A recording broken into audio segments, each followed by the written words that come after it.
তো শুভ সকাল এভাবে শুরু হয়। আজকে ছিল শনিবার।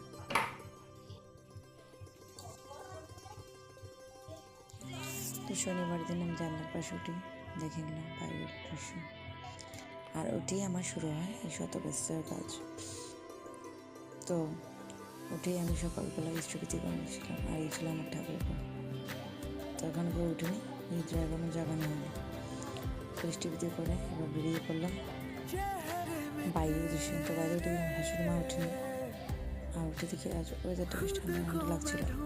তো বাইরে প্রচণ্ড ঠান্ডা, আর সূর্য মামাও দেখা যাচ্ছে না, তারা দেখে খুব ভালোই লাগে।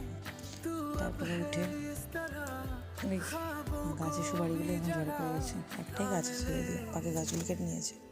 আর ওই এখানে একটা শালিক পাখি দেখা যাচ্ছে, আমি জুম করে দেখানোর চেষ্টা করছি, বাট যদিও আমার ক্যামেরা ধরা পড়ছে না। ওই শালিক পাখিটা সকাল থেকে ছিঁড়ে ছিল, বলছিল না কুয়াশা হয়েছে, আমার লাকি বাম্বু গাছে তো কুয়াশা ধরা পড়েছে, প্রচণ্ড কুয়াশা।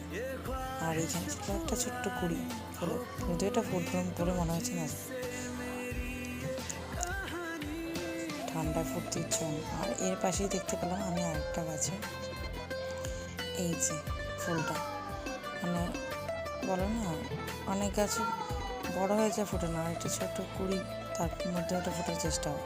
তার গাছ কখনো ঋণী থাকে না, সেটা থেকে বোঝা যায়। তো এই ছিল আমার আজকের কাজটা। আর সকালবেলা উঠে আমি ঝাঁটা হাতে নিয়ে বেরিয়ে পড়লাম। আর সকাল সকাল ঝাড় দিয়ে মুখে একটা ব্রাশ গুছে ঝাড় দিয়ে মনে ভালো লাগছিল, কারণ কেউ উঠেনি, তো কাজগুলো করে তাড়াতাড়ি করে নিয়েছিলাম। তারপরে চা বসাতে হবে, কারণ আজ ছিল শনিবার।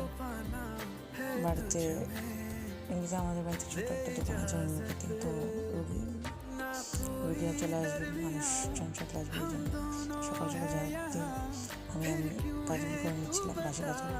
আর এই জায়গাটা না খুব উঁচু নিচু, তো এই জায়গাটা ইচ্ছা আছে এখানে ইট পাতার।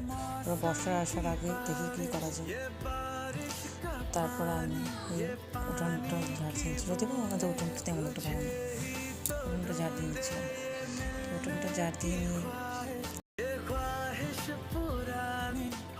আর আগে আমি সকাল সকাল উঠতাম না, মা যতই ডাকতো সকাল সকাল ওঠার কোনো চান্সই ছিল না। এখন আমি সকালে উঠতে বেশি ভালো লাগে, 6টা বাজতে আমি উঠে পড়ি। তো একটা সময় বলে না মেয়েরা অভ্যাসের কাজ, মেয়েরা যেখানে যে পরিস্থিতি সব পরিস্থিতি মানিয়ে নিতে পারে। আগে যেগুলো করতে চাইতাম না, এখন সেগুলো আমি করি, আমার ভালোই লাগে, অভ্যাস হয়ে গেছে। আর আগে একসময় এই উঠার জন্য বকা খেতাম প্রচুর, মার খাইছি। তো সেই কথাগুলো খুব মনে পড়ে, যে ঝাঁটা কখন আমি হাতে নিতাম, এখন ঝাঁটা নিই। তো এখন সেই কাজগুলি করি যেগুলি আগে করতে হতো না। তো বলে না বাবার বাড়িতে যে মেয়েটা একলা জল গড়িয়ে খেতে পেত, শ্বশুর বাড়িতে সেই মেয়েটাই সব কাজ করতে শিখে যায়। তখন হাতের ছেঁকা কেউ সে বলে সেটা ছোট কিছু, বড় কিছু না, তাই মনে হয়।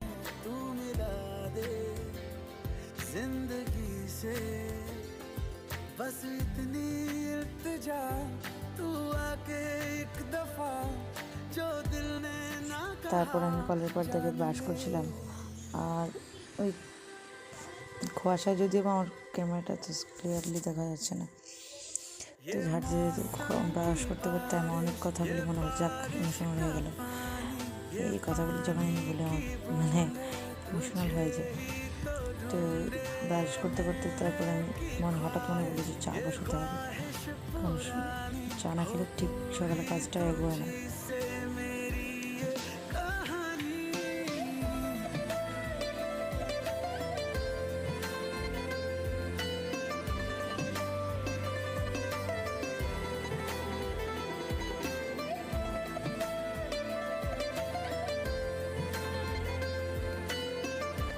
আর এই সকালবেলা এই কল চাপাটা আমার খুবই বিরক্তির কাজ, কারণ কল চাপতে গেলে এই কলে তো জলই আসে না, ঠান্ডায় না কিছু যেন জল বসে যায়। তারপর চলে আসলাম আমি আমার রুমে। তো রুমগুলো আমি আগেই ঝাড় দিয়ে নিয়েছিলাম। তো আমি এখন দেখছিলাম রুমের কাপড়গুলো নিয়ে আমি ধুইতে হবে, অনেকগুলি কাপড় জমে গেছে, তো কাপড়গুলো দেখালাম, আর ফ্লোরটা মুছে নিলাম। তো এখন আমি হাঁটছি, এখন ম্যাটটা পাতিনি কারণ ভিজা রয়েছে, তো তাই তো আমি ম্যাটটা আর দেখাইনি, ম্যাটটা পাতিনি।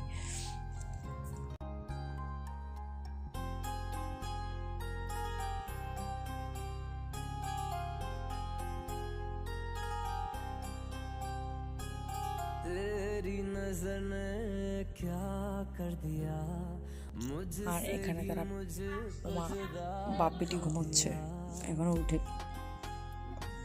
তো আমি বেরিয়ে পড়লাম বাড়িটার উদ্দেশ্যে। এভাবে চললো আমার সকালটা। তারপরে চলে আসলাম রান্নাঘরে। আর রান্নাঘরে এসে আমি আমার গরম জল, রোজ সকাল রুটিন গরম জলটা বসিয়ে দিলাম। আর কে কে আমার মতন গরম জল কমেন্ট করো প্লিজ।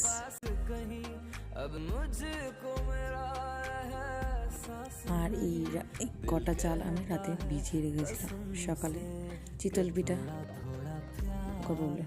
যদিও আঞ্চলিক ভাষাটাকে খোলা পিঠাও অনেক বলে, বা কেউ চাটুই পিঠাও বলে। তো কে কী নামে বলো সেটাও কমেন্ট করে বলো। আমাদের এখানে তো চিতল পিঠা বলে শ্বশুরবাড়ির দিকে, আমার বাবার দিকে খোলা পিঠাই বলে। তো একটা পিঠা বানালাম। আমি কালকাতেই ভাবছিলাম যে হবে কি না, এখনও শীতে এবার এই পিঠা খাওয়া হয়নি। তো ওই পিঠাটা আমি ঠিক বানাতে পারি না, এবার ফার্স্ট টাইম আমি তাওয়াতে বানালাম। যদিও বা সেই শেপটা আসেনি মায়েদের মতো বা শাশুড়ি মায়েদের মতো, একটু লবণ কম হয়েছিল, বাট চলে যায় সকালবেলা।